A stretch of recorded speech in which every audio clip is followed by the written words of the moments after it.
Salut les amis, j'espère que vous allez bien. Alors, dans ce tutoriel, nous allons voir un outil que je trouve très intéressant lorsqu'on manipule les bases de données MySQL. Alors, ici le problème étant que lorsque nous avons une équipe de développeurs et que nous avons une base de données, il est important de pouvoir avoir la même base de données, le même schéma de base de données synchronisé entre différents développeurs.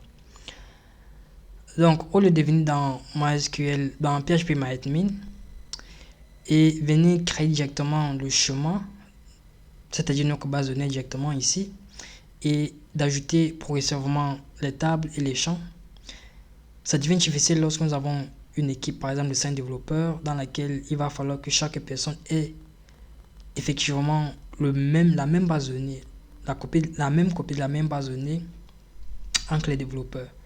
Et c'est quelque chose qui est difficile à gérer au sein de l'équipe. Alors, l'outil que nous allons voir nous permet d'une manière de résoudre ce problème. C'est-à-dire que nous allons créer déjà d'une manière graphique, nous allons créer notre base de données et nous allons partager ce modèle à toute l'équipe.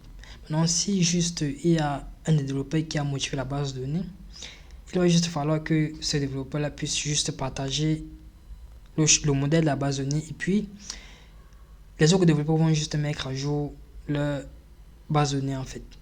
Alors, cette fichier c'est quoi? C'est en fait MySQL Workbench.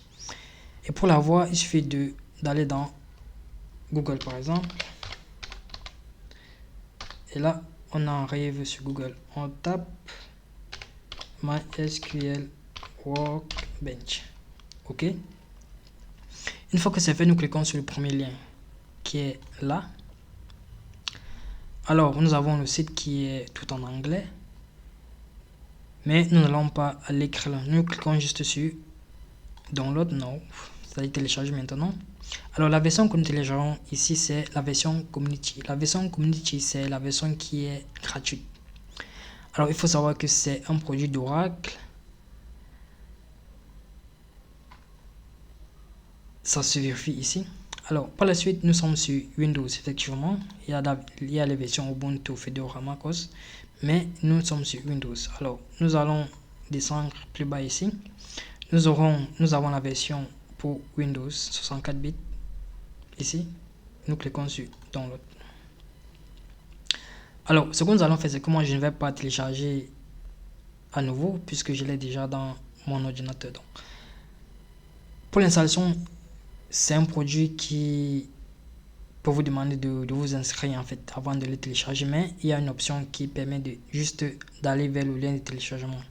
Donc, vous cliquez sur No Thanks, Just Start My Download. Vous cliquez là. Et à partir de là, l'installation est censée en fait commencer. Attention, je clique à nouveau. Alors, effectivement, si vous avez Free Download Manager ou bien vous annulez ça. Bon, moi je vais annuler. Ok. Une fois que vous avez juste téléchargé, je pense que c'est quelque chose que vous savez très bien faire. Une fois que c'est fait, vous allez juste vous rendre sur le logiciel que vous avez téléchargé et puis vous allez double-cliquer pour faire l'installation. Alors, l'installation, c'est relativement simple. Vous allez juste suivre la procédure d'installation et puis accepter un certain nombre de certificats et mettre un certain nombre de paramètres, par exemple, la partie dans laquelle vous souhaitez que le logiciel soit installé. Alors, une fois que c'est fait, vous allez essayer de chercher Workbench. Donc, vous allez, par exemple ici, moi je vais taper Workbench et puis je vais l'ouvrir. Alors, ça c'est l'interface de base. Ici, vous avez la possibilité d'avoir plusieurs connexions. Alors, comme je l'ai dit, vous avez des connexions de bases de données qui sont en production. C'est-à-dire que vous pouvez gérer déjà les bases de données qui sont en production. En même temps, vous pouvez gérer les bases de données qui sont en local. Ok? C'est-à-dire que si je finis de modifier la base de données locale, le chemin, je vais le propager sur la base de données en ligne, par exemple. Ici, vous avez les connexions que moi j'ai sur les bases de données qui sont en ligne, en fait. Ça, c'est pas très important. Alors, il y a une option très importante à prendre en compte. Lorsque vous l'installez, il peut arriver qu'avec la version de PHP-Admin ou bien MySQL qui est installée dans votre ordinateur, qu'il y ait un certain nombre de soucis. Alors, ce que vous allez faire, c'est que vous allez aller dans Edit, vous allez dans Préférences. Ok. Une fois dans Préférences, vous allez vous rendre dans Modeling ici. Ensuite, vous allez cliquer sur MySQL. Alors, ce qu'il faut faire ici, c'est que vous allez changer la version de MySQL. Alors, vous allez mettre MySQL version 5.7. Ici, dans mon cas, c'est 5.7.21. Donc, ça, c'est à noter. 5.7.21. Sinon, lorsque vous allez essayer de faire la migration, elle va totalement échouer. Alors, une fois que c'est fait, vous cliquez sur Enregistrer. Ok. Alors, par la suite, ce que je voulais vous montrer, c'est quel est le processus en fait. Lorsqu'on utilise MySQL Workbench, le processus, c'est qu'on ne va plus venir sur PHP-Admin, créer la base de données et puis ajouter des tables et des champs progressivement. Ça devient très compliqué à gérer à la fin. Donc, ce qu'il faut faire, c'est qu'on vient dans PHP-Admin. Alors, à l'intérieur de PHP-Admin, on va juste créer notre base de données. On va par exemple appeler Workbench Test. Ok. Pas ce tiret, sur le tiret de 8. Workbench Test. Ok.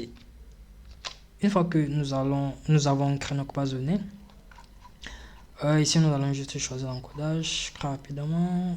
UTF-8 General CI. Ok. Une fois que nous avons notre base de données créée, nous n'allons plus la toucher pour faire des modifications. Ce qu'il faut faire maintenant, c'est de rentrer dans Workbench ici. Alors, une fois que nous sommes là, nous allons créer ce qu'on appelle un schéma ou un modèle. Bon, on va appeler ça comme ça. Alors, on va aller dans File, New Model. On va créer un nouveau modèle. Alors, ce qu'il faut savoir ici, c'est que, bon, en attendant, ce qu'il faut faire en premier lieu, ici par exemple, c'est de modifier ceci. Donc, on va éditer ça, Edit schéma. On va coller notre nom de la base de données que nous avons créée récemment et puis nous allons juste cliquer sur Rename Reference. Ok, on est bon. À l'intérieur de notre modèle, on va ajouter ce qu'on appelle les schémas. On va fermer ça ici. On va créer des schémas. Les schémas sont juste des parties de l'ensemble de la base de données que vous pouvez regrouper par catégorie ou bien par thème. Alors, ce que je vais faire ici, c'est créer un nouveau diagramme. Ok. Une fois que c'est fait, comme je l'ai dit, on a la possibilité de créer notre modèle à partir des éléments graphiques. Et ce qui est très simple à modéliser en fait. Donc, pour la table, je vais juste prendre ici la table et je vais cliquer ici. Je vais renommer en disant que, ok, ça c'est par exemple la table Users. Donc, je vais mettre Users ici. Une fois que c'est fait, je vais dire, ok, je veux que ça soit auto-increment. Je veux par exemple mettre email comme ceci. Et je vais mettre password. Ok. Une fois que c'est fait, ce sont des éléments que vous pouvez modifier progressivement. Mais le but est de vous montrer comment est-ce que ça fonctionne. Ok. Une fois que users est fait, je clique sur fermer ici. Alors la deuxième chose, je peux décider d'ajouter une autre table. Je vais par exemple ajouter post. Double-clic là. Et quand ça s'ouvre, je mets post. Ok. Auto-increment. Et puis je mets content.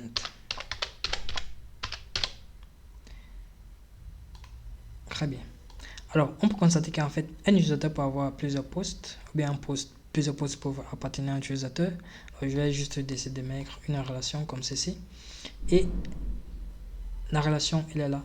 Alors, ce qu'il faut voir, c'est que c'est très simple, c'est très facile à manipuler. Au lieu d'aller dans PHP-Admin et puis créer les tables, les champs à l'intérieur. Et le problème, c'est que lorsque nous travaillons sur une base de données très importante, ce genre d'opération n'est plus simple à faire. On peut très vite faire des erreurs. Et lorsqu'il faut partager le travail à nos co-développeurs, ça devient très compliqué de lui dire, ah, j'ai modifié telle table, j'ai modifié telle table, j'ai modifié telle table. Ok? Alors, ensuite, ce que nous allons faire, c'est de pouvoir enregistrer notre modèle. Alors, avant d'enregistrer notre modèle, nous allons voir ici. Comme j'ai dit, vous pouvez regrouper les diagrammes par thème. Ici, j'aurais par exemple renommé en disant que ici, c'est par exemple user post, que ça concerne user post. Ok,